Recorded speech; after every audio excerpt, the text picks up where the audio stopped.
Hello students, myself Pritish Kulkarni, biology educator. Here, today I am going to discuss with you people the very important topic electron transport chain, which is also considered as ETC, or it is also known as electron transport system. So guys, as you know, we have already discussed glycolysis and Krebs cycle. So now the third very important topic is this one, ETC. I know very maximum students feel that the topic is very difficult. But guys, as you know, when we discuss any topic, we make it very simple. And yes, dear students, today I am not going to explain you what is ETC or what is ETS. I am going to explain or make it a very simpler. So I know from today onwards you will feel electron transport topic is very simple. And yes guys, for the examination of NEET, today I am going to tell you which points are important or what topic questions can be asked. And yes guys, today without wasting time we'll start immediately with the topic electron transport chain. So, first of all, what it is? Guys, as you know, in glycolysis, in link reaction, in Krebs cycle, we have seen there is a formation of reducing equivalents in the form of NADH and FADH. NADH and FADH. So guys, as you know, there is a formation of NADH plus H plus, FADH plus H plus. So in the same way, you know dear students, in the particular topic, the major focus is on two things. One is NADH plus H plus and the second one is FADH plus H plus. So you can consider for the electron transport chain, the major focus is on these two molecules, NADH plus H plus and FADH plus H plus. Now the second thing, what is the location of the particular biochemical pathway? So guys, as you know, I have written here. So what is the exact location of the pathway?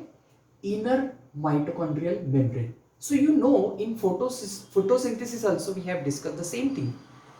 But today we are discussing the topic electron transport chain from the chapter respiration in plants. So guys, please take a note of this thing.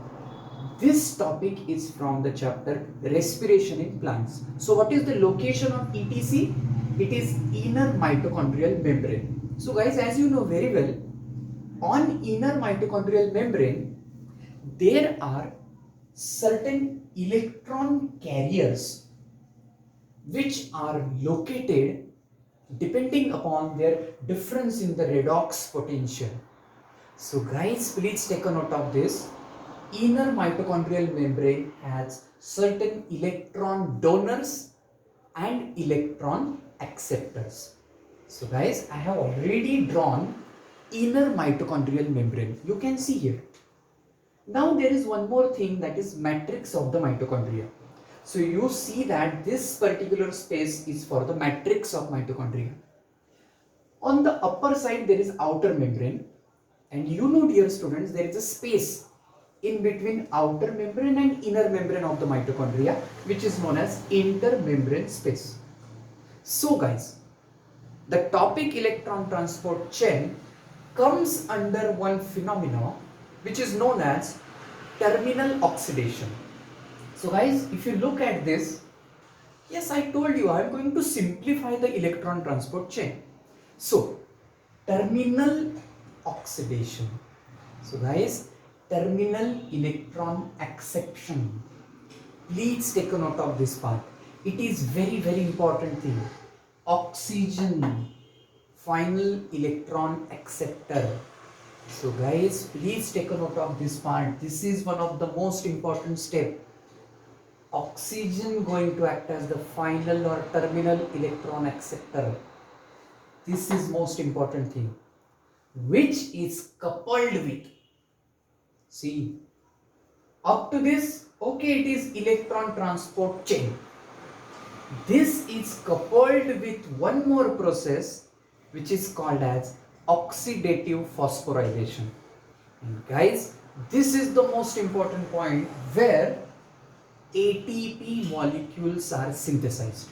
So guys, as you know very well, mitochondria is called as powerhouse of cell. Yes, the reason is as it has ATP synthesis.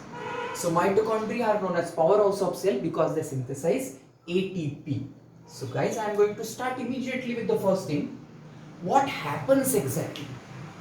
What happens exactly during the flow of electrons? So guys, as you know very well, first of all, there is a molecule NADH plus H plus which comes from glycolysis, which comes from link reaction, which is itself formed in the Krebs cycle. So now that will enter in electron transport chain. So it will first of all have the electron transport through complex 1.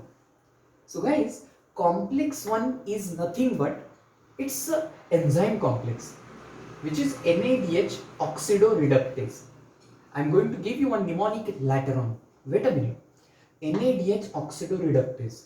So guys, when NADH will transport electron, simultaneously it is giving H plus ions in the intermembrane space. So you can see here I have written 4 H plus ions. They are given out in the intermembrane space. Guys, there is the second thing which I would like to tell you, complex 2. So NADH gives its electrons to complex 1. FADH2 will give its electrons to complex 2. So complex 2 is nothing but succinate dehydrogenase. Please take care of all these enzymes because they are very important. So complex 2 gives the electrons to succinate dehydrogenase, which later on they are accepted by ubiquinone. So guys, ubiquinone and cytochrome C, these two are the mobile carriers present in between the membrane. Guys, please take a note of this part because they may ask you the question in NEET, which of the following are mobile electron carriers? They are coenzyme Q, you can say ubiquinone, and the cytochrome C. Now later on, while doing this also, from the complex 3, 4 H plus ions are given out in the intermembrane space. You can see here 4 H plus again from the complex 3. Now from this the electron will transport through complex 4 from cytochrome C. So guys, then later on finally it will be accepted by oxygen, and the final product of the electron transport chain you will get, that is nothing but the water. I hope you have understood this. So cytochrome complex 3 is cytochrome C reductase. Actually it is ubiquinone cytochrome C reductase. Complex 4 is nothing but cytochrome C oxidase. So up till this, so it is giving 2H plus ions in the intermembrane space. So up till this there is an electron transport chain. Now onwards, after you know the formation of water molecule, as you know, in the intermembrane space, there will be the formation of more and more H plus ions, because of which they will develop certain proton gradient, which is called as proton motive force. And guys, yes, that's why I am here to explain you the major point from the NEET. There is the last complex present on the membrane, inner membrane, that is ATP synthase, which is having two components, F0 and F1 component, which are very important for the formation of energy currency of a cell, and that is nothing but ATP. So guys, as I have mentioned here, when 3H plus ions are transferred from intermembrane space to the matrix, one ATP molecule is formed. Guys, please take a note of this point. When 3H plus ions are transferred from intermembrane space to the matrix, one ATP molecule is formed. So guys, this is all about the terminal process which is the last process. You know guys, this is known as terminal oxidation because there is a loss of electron. Are you getting my point? Let's take care of this. Terminal oxidation involves two processes. One is electron transport chain and the second one is oxidative phosphorylation. I hope you are getting my point.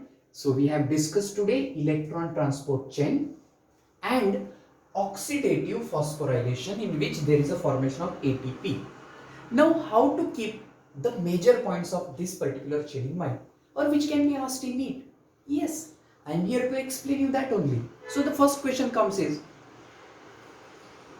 this particular one, quinone is present in between which of the following carriers? So complex 1 and complex 3.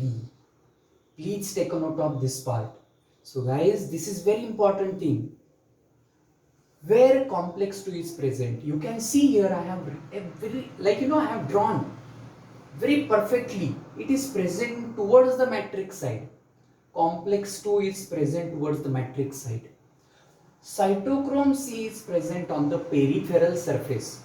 So guys, you please take a note of all these points where I have drawn. Cytochrome C is present in between which of the following carriers? Complex 3 and 4. So guys, this is very important thing what you are going to keep in mind for the examination of NEET. Then, how many H plus ions are released during the flow of this electron transport? So as you know, there is electron is flowing from one carrier to the another, from this to this, this to this, and finally it is coming to oxygen. So during this, H plus ions are given out. So 442, I am going to give you the sentence at the last. So before that, I have written here one sentence for keeping 1, 2, 3 and 4 complexes in mind. See, complex 1, it is NADH oxidoreductase. So I have written here red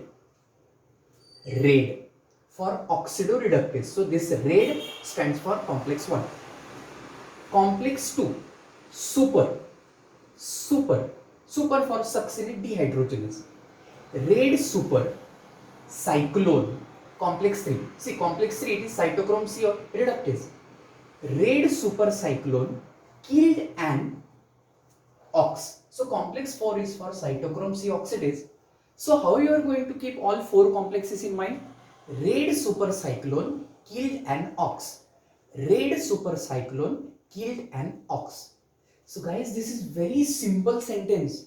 So I want to tell you the last sentence for the particular topic, and that is nothing but very important thing. You can say it is the complete conclusion of electron transport chain. See, the sentence is very simple. Brother,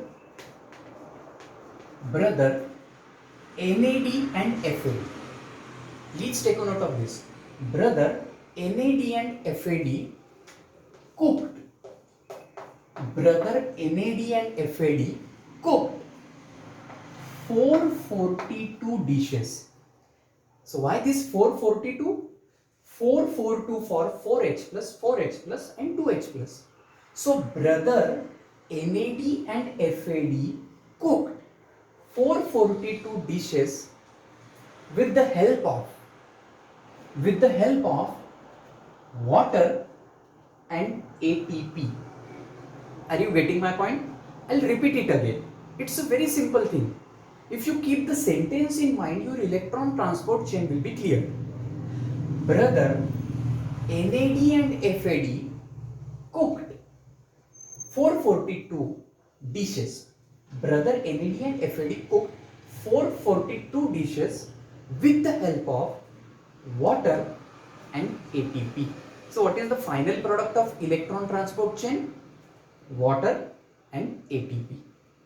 So guys, this is all about electron transport chain. I have tried maximum to simplify the electron transport chain with you people. I hope you like this video and hope you will subscribe my channel.